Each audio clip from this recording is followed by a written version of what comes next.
सभी छात्रों को मेरा नमस्कार। हमने इसके पहले क्या पढ़ा था? पत्तों के खेल, ये कविता पढ़ी थी। तो आज हम क्या देखने वाले हैं? दान भावना।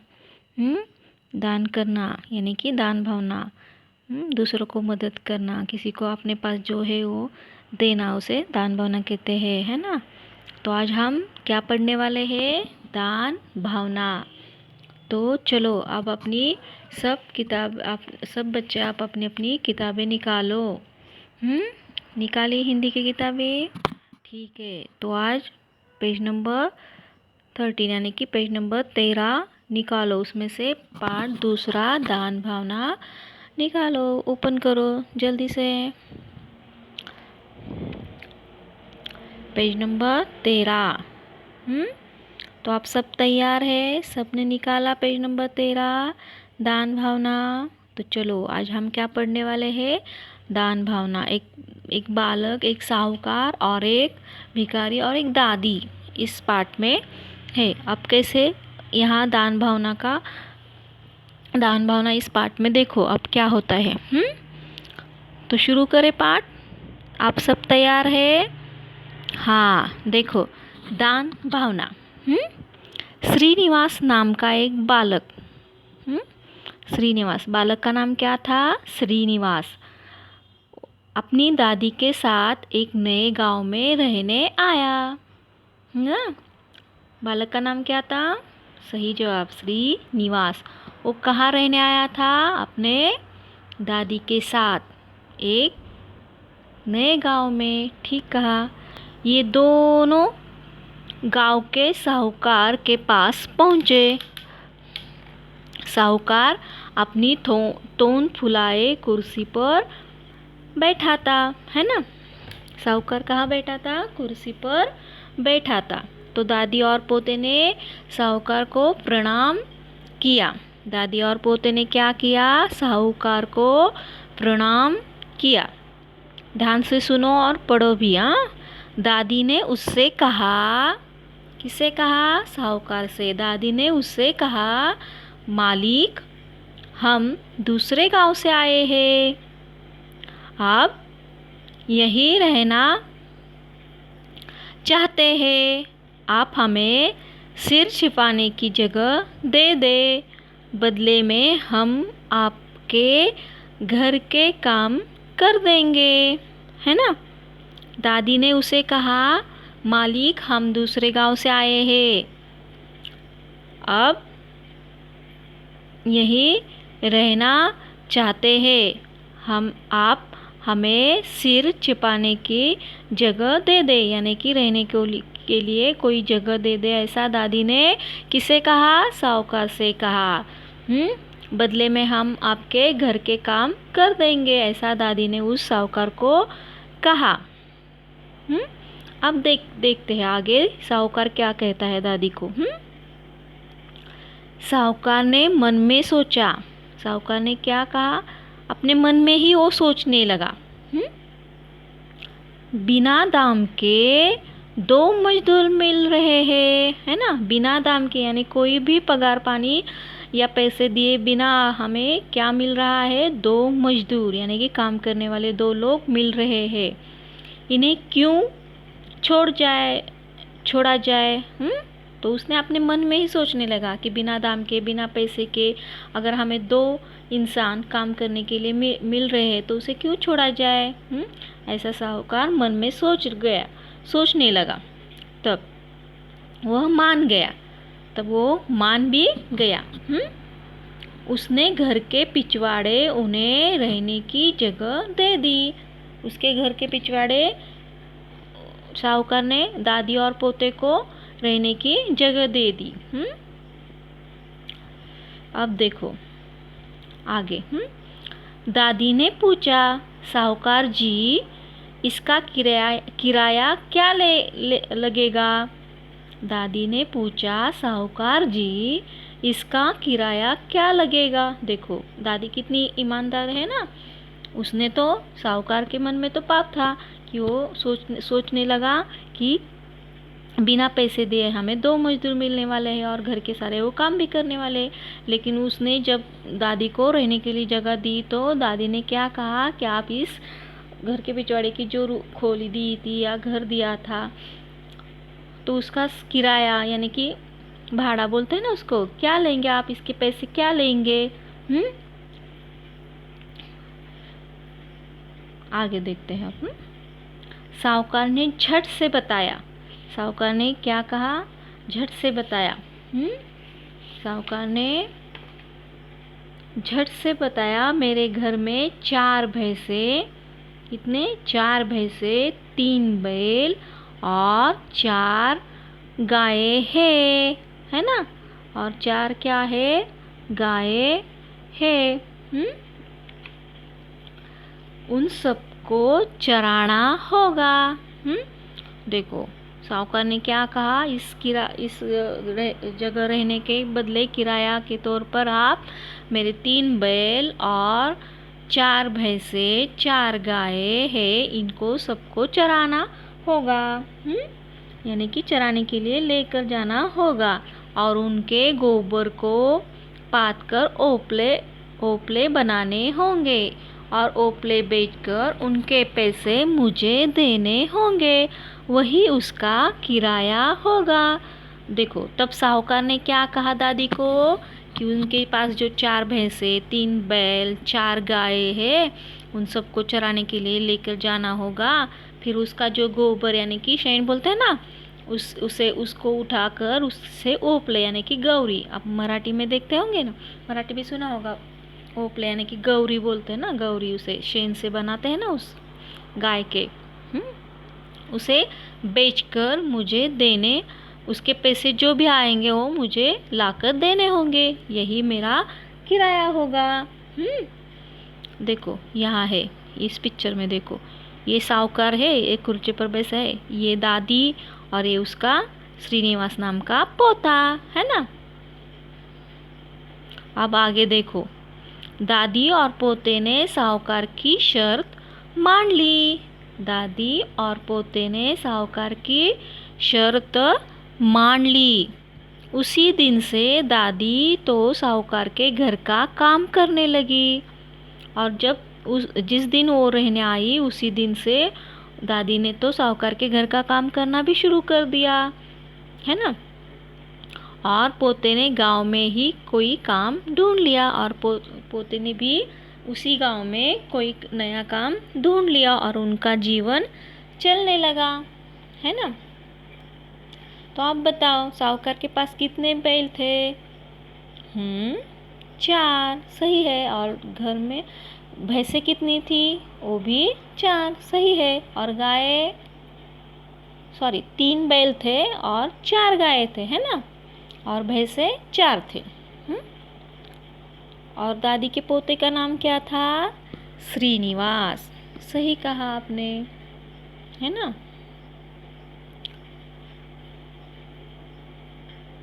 अब आगे देखते हैं, पेज नंबर 14 यानी कि पेज नंबर 14 निकालो। निकाला बच्चों आपने पेज नंबर 14? तो चलो ध्यान से देखो यहाँ। एक दिन की बात है, साहूकार के दरवाजे पर फटेहाल एक भिखारी आ गया। साहूकार के दरवाजे पर कौन आ गया? एक भिखारी। यानी भिखारी तो कैसे होता है आपको मालूम है ना। साहूकार ऊंची आवाज में बोला, चलो चलो आगे बढ़ो, मेरे पास कुछ नहीं है। तो साहूकार ने उस भिखारी को चिल्लाया। वो फटेहाल था, भिखारी था ना, इसीलिए उसके पास कुछ नहीं था। तो साहूकार बोला कि चलो चलो आगे बढ़ो, मेरे पास कुछ नहीं है तुम्हें देने के लिए, ऐसा साहूकार ने उसे कहा और भिखारी को भगा दिया। फिर आगे देखते हैं क्या होता है। वही भिखारी क्या होता है, घूमकर पिछवाड़े की ओर गया। पिछवाड़े की ओर मतलब साहूकार के घर के पीछे जो जगह थी वो साहूकार ने किसको दी थी? दादी को। तो वो भिखारी किसके पास गया? पिछवाड़े यानी कि दादी के पास गया, है ना। दादी को उस पर दया आ गई। दादी को उस पर दया आ गई। किस पर? भिखारी पर। किसको दया आई? दादी को। घर में जो खाना बना हुआ रखा था, दादी ने जो भी घर में खाना बना रखा था वह उसने भिखारी को दे दिया। दादी ने जो भी घर में खाना बनाया था उसने वो भिखारी को दे दिया। विदा होने से पहले भिखारी यानी कि जाने से पहले, विदा होने से पहले यानी कि जाने से पहले भिखारी ने दादी के हथेली पर एक दमड़ी रखते हुए बोला, माँ तुम इसे अपने पोते के लिए मुरमुरे खरीद लेना। तो जाते समय भिखारी ने कहा कि माँ तुम एक दमड़ी रखी है। दमड़ी यानी कि एक पुराने ज़माने का एक सिक्का, पैसे का एक 8वां भाग होता है जिसे दमड़ी कहते हैं। तो उसने कहा कि अपने बेटे के लिए कुछ खाने के लिए खरीद लेना है ना। अब आगे देखते। दादी ने उस दमड़ी को अपने संदूकची में रख दिया। दादी ने उस भिखारी ने दिए दमड़ी को क्या किया, संदूक ने, यानी कि छोटा संदूक, यानी कि छोटा सा बॉक्स होता है जैसे पेटी वगैरह होता है ना, उसे संदूकची में संदूक कहते हैं। और उसमें उस दमड़ी को दादी ने रख दिया। वह सोच में थी कि आज अपने पोते को क्या खिलाएगी, क्योंकि जितना बना हुआ था वो तो सब उसने भिखारी को दे दिया। फिर उसका पोता तो भूखा रह जाता ना। तब वो सोच रही थी कि पोते के लिए क्या बनाऊं खाने के लिए और उसे क्या खिलाऊं। तो घर में तो कुछ नहीं था क्योंकि वो गरीब थे वो भी, है ना। तभी उसका पोता खेत से आया। पोता कहाँ से आया, खेत से। वह भी भूखा था। दादी ने पोते को सारी बात बताई। यानी कि भिखारी आया था, वो भूखा था, फटेहाल था, उसे बहुत भूख लगी थी। तब उसने उसे सारा खाना उसे खिलाया और फिर उसने जाते समय एक दमड़ी दी और उस दमड़ी से मैंने संदूक में रखा है, ऐसा दादी ने कहा। और उस भिखारी ने भी कहा है कि उस दमड़ी से अपने बेटे के लिए कुछ खरीद लेना। ठीक है, बताइए। और संदूक में से दमड़ी लेकर कुछ खरीद ला। फिर दादी ने कहा अपने पोते से, यानी कि श्रीनिवास को कहा कि तू उस दमड़ी से दमड़ी लेकर जा और दुकान से कुछ अपने लिए खाने के लिए कुछ खरीद कर ला। जैसे ही पोते ने संदूकची खोली, जैसे पोते ने वो संदूक खोला तो सोने की चमक से सारी झोपड़ी जगमगा उठी। जब वो पोते ने वो जहाँ दादी ने वो दमड़ी जिस संदूक में रखी थी, तब वो दादी ने कहा था कि पोते को वो दमड़ी लेकर जा, संदूक में है। जब वो पोते ने संदूक खोला तो सारी झोपड़ी क्या हो गई, झगमगा उठी सोने की चमक से, है ना। झोपड़ी कैसे जगमगा उठी, सोने की चमक से। उन्होंने फिर देखते हैं आगे क्या होता है। तो उन्होंने क्या किया, दादी और पोते ने सोना बेचकर सुंदर मकान बनाया।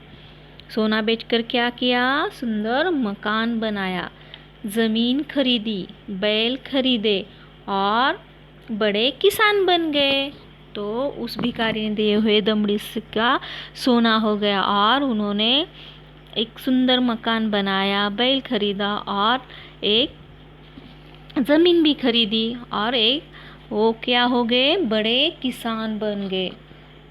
उनकी समृद्धि यानी कि उनको इतनी संपन्नता देखकर, उनकी समृद्धि देखकर सेठ ने सोचा, काश मैंने उस भिखारी को न भगाया होता।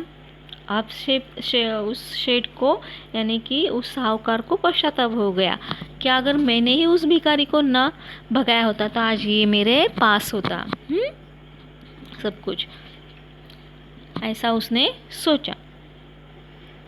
एक दिन वही भिखारी फिर उसके द्वार पर आया जिसे बहुत समय पहले उसने भगा दिया था।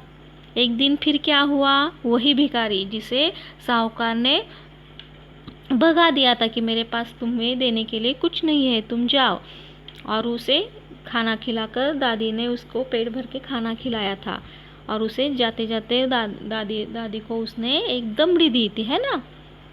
अब देखो फिर एक बार क्या होता है, एक दिन वही भिखारी उसके दौर पर यानी कि साहूकार के दौर पर आता है। अब आगे देखते हैं क्या होता है।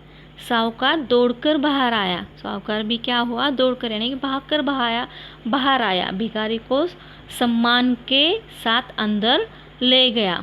अब इसके बाद थाली में 56 व्यंजन यानी कि अलग अलग तरह के खाने के लिए 56 व्यंजन यानी कि खाने की चीज़ें अलग अलग तरह के उस सजाकर उसके सामने ले आया। बहुत सारा ढेर सारा खाना बनाकर, स्वादिष्ट भोजन बनाकर उस भिखारी के सामने वो लेकर आया। मुस्कुराते हुए भिखारी ने चक्कर भोजन किया और उसने भी आनंद से यानी कि हंसकर वो सारा भोजन किया। जाते हुए वह साहूकार को भी एक दमड़ी दे गया और जाते समय जैसे दादी को एक दमड़ी देकर गया था उसी तरह वो साहूकार को भी एक दमड़ी दे गया। है ना। अब इसके आगे हम क्या हुआ ये देखते हैं बच्चों। दमड़ी हाथ में आते ही साहूकार की खुशी का ठिकाना न रहा। दमड़ी आते ही साहूकार का क्या हुआ, ठिकाना न रहा यानी कि उसके होश उड़ गए, उसे खुशी हो गई कि क्या करे क्या नहीं, है ना। पेज नंबर 15 चल रहा है अभी, मुझे मेरा पेज नंबर बताने का रह गया था, सॉरी। तो उसने दमड़ी को बड़े जतन से अपने तिजोरी में रखकर ताला लगा दिया। तो साहूकार ने भी क्या किया, जैसे दादी ने संदूक में दमड़ी रखी थी, तब उस भिखारी ने दी हुई दमड़ी उस साहूकार ने कहाँ रखी। साहूकार ने तो अपनी तिजोरी में रखकर ताला लगा दिया। तब उस रात उसे नींद नहीं आई। वह बाहर तिजोरी के पास आता और फिर बिस्तर पर लेट जाता। उसे नींद क्यों नहीं आई, कि उस दमड़ी के कारण, क्योंकि वो दमड़ी तिजोरी के अंदर थी और उसे बार बार वो देखता, तिजोरी को देखता, तिजोरी के पास आता जाता, फिर बिस्तर पर लेट जाता। इसी तरह पूरी रात घूमते हुए बिताई उसने। पौ फटते ही यानी कि सुबह होते ही पौ फूटते यानी कि सुबह होते, पौ फटते ही साहूकार तिजोरी खोलने आया। यानी कि सुबह होते ही वो नींद से जाग जाने के बाद साहूकार ने क्या किया, तिजोरी खोलने आ गया। अब आगे देखो, क्या उसको सोना मिलता है क्या, ये देखते हैं हम, सोना उसको मिलता है या नहीं। सोना मिलने के खुशी में उसने आंखें बंद कर ली। उसने अपनी आंखें क्या कर ली, बंद कर ली थी। उसे लग रहा था कि दादी को जैसे सोना मिला, उसके पोते को जैसे सोना मिला उस दमड़ी से, तो उसे भी वैसे ही सोना मिलने वाला है। ऐसा सोचकर उसने अपनी आंखें तिजोरी खोलते समय बंद कर दी। वह सोच रहा था कि उसकी पूरी तिजोरी जगमग कर रही होगी। तो साहूकार अपने मन में ही सोच रहा था कि उसकी सारी तिजोरी सोने से जगमग रही होगी। लेकिन यह क्या हुआ, तो बिल्कुल उल्टा हुआ। तो क्या हुआ, बिल्कुल उल्टा हुआ। उसकी तिजोरी में रखा हुआ धन कोयला बन चुका था, बल्कि सोना तो नहीं हुआ। उस दमड़ी से उसके तिजोरी में सोना तो नहीं हुआ, लेकिन जो भी था धन वो भी कोयला बन चुका था, है ना। साहूकार समझ गया कि यह सब, साहूकार क्या हुआ, समझ गया कि यह सब करनी का फल है। यानी कि जैसी करनी वैसी भरनी। अगर वो अच्छे तरह से व्यवहार करता या कंजूसी नहीं करता या किसी के साथ बुरा नहीं करता, तो उसके साथ भी अच्छा ही होता, है ना। तो दादी ने उसके पोते के लिए खाना नहीं था, उसके लिए खाना नहीं था, फिर भी उसने उस भिखारी को खाना खिलाया। तो उन्होंने अच्छा ही की ना, इसीलिए उनको अच्छा फल मिला, है ना।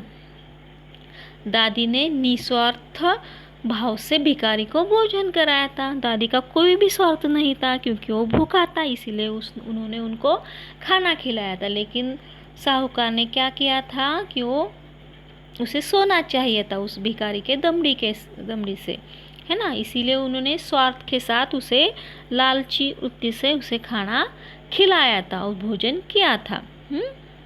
इसलिए उन्हें वैसा ही फल मिला, है ना। उसने लालच में आकर भिखारी को भोजन दिया था, सो ऐसा फल मिला, है ना। उसने लालच में आकर भोजन दिया, उसे ऐसा फल मिला। और निस्वार्थ भाव से दादी ने अच्छे मन से भोजन दिया, इसीलिए उनको अच्छा फल मिला। हाँ, आगे देखते। इसके बाद से साहूकार का व्यवहार हमेशा के लिए बदल गया। इसके बाद से सारे लोगों के लिए उस साहूकार का बर्ताव बदल गया। वो अच्छे से रहने लगा, निस्वार्थ से रहने लगा। लालचीपना उसने छोड़ दिया, लालच। और दादी और पोते ने उसे अच्छा सबक सिखा दिया, है ना। दादी और पोते ने भी उसे अच्छा सबक सिखा दिया। ये है कर्नाटक की लोक कथा है। तो बच्चों, आपको दान भावना ये पाठ पसंद आया? तो आप क्या करने वाले हैं, इसमें से जो भी जोड़ शब्द होंगे इसे आप ढूंढकर लिखेंगे और इसके शब्द अर्थ देखते हैं। देखो, साहूकार यानी कि एक बड़ा व्यापारी। साहूकार यानी कि एक बड़ा व्यापारी। पिछवाड़े यानी कि घर के पीछे का भाग। पिछवाड़े यानी कि घर के पीछे का भाग। संदूकची, एक छोटा संदूक। समृद्धि यानी कि संपन्नता, खुशहाली। तिजोरी, लोहे की अलमारी जिसमें रुपए गहने रखे जाते हैं। तिजोरी यानी कि लोहे की अलमारी जिसमें रुपए गहने रखे जाते हैं। निस्वार्थ, बिना स्वार्थ के। निस्वार्थ यानी कि बिना स्वार्थ के। दमड़ी, पुराने जमाने का एक सिक्का, 1 पैसे का 8वां भाग। तो आपको ये पाठ समझ में आया? तो आप इस पाठ में से जितने भी जोड़ अक्षर होंगे तो वो लिखेंगे और इसका 10 लाइन में अच्छा हैंडराइटिंग में सुंदर हस्ताक्षर में इस पाठ में से 10 लाइन लिखकर और ये शब्द अर्थ लिखकर अपने कक्षा के ग्रुप में भेजेंगे। तो बच्चों, आपको ये पसंद आया? तो अगले वीडियो में हम क्या देखने वाले हैं? मौखिक, लिखित और बाकी के जो भी प्रश्न उत्तर या जो भी स्वाध्याय होगा इसे हम अगले वीडियो में देखेंगे। तब तक के लिए क्या करते हैं हम? धन्यवाद, अलविदा बच्चों, फिर मिलते हैं।